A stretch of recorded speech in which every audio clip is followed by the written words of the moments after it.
Alternate segment theorem, देखो क्या है अल्टरनेट सेगमेंट थ्योरम, टेंजेंट और कोड के बीच में जो एंगल बन रहा है दिस वन, ये एंगल इक्वल होगा अल्टरनेट सेगमेंट में कहीं भी पॉइंट ले, मान लो यहां हमने एक पॉइंट लिया और इस कोड के साथ ही एंगल जो बना रहा है, ये दोनों एंगल्स इक्वल होंगे, ये दोनों एंगल्स क्या होंगे, इक्वल, ये वाला एंगल और ये एंगल, ये दोनों एंगल इक्वल प्रूव करने हैं। इसके लिए हम क्या करेंगे, पहले सेंटर से एंगल बना लेते हैं, ये सेंटर से हमने बनाया,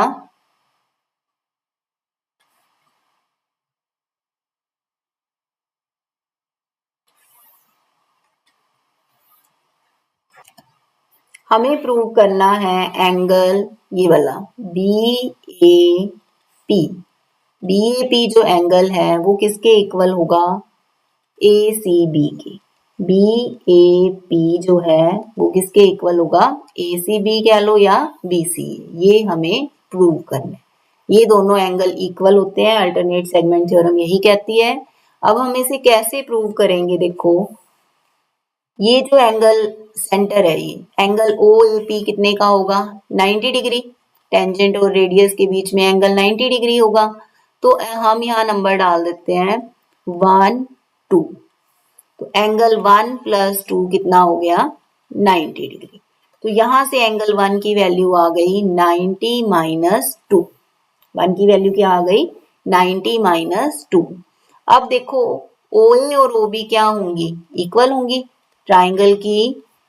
ये दो साइड्स रेडियस है, ये OA = OB, ये दोनों इक्वल हैं तो इनकी अपोजिट एंगल्स भी इक्वल होंगे। तो एंगल 3 किसके इक्वल हो गया, एंगल 1 के, ये भी कितने के इक्वल हो गया, 90 - 2 के। अब देखो इन ट्राइंगल OAB में ही एंगल सम प्रॉपर्टी लगा दो, 1 + 3 + AOB, तीनों का सम कितना होगा, 180, 1 भी 90 - 2 है और 3 भी 90 - 2 है, प्लस AOB = 180, तो 90 + 90 180 - twice angle 2 plus angle AOB। अब ये जो एंगल AOB है ये ACB का क्या है, डबल है,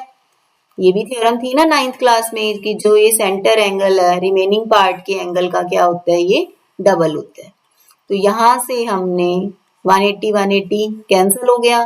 तो twice angle ACB = twice angle 2, 2 2 cancel हो गए, तो एंगल ACB = एंगल BAP आ गया। देखो हमने यहाँ पे कौन सी थ्योरम यूज की है, angle AOB = twice angle ACB, ये कंसेप्ट यहाँ पर यूज किया है, सेंटर एंगल रिमेनिंग पार्ट के एंगल का डबल होता है। Thank you.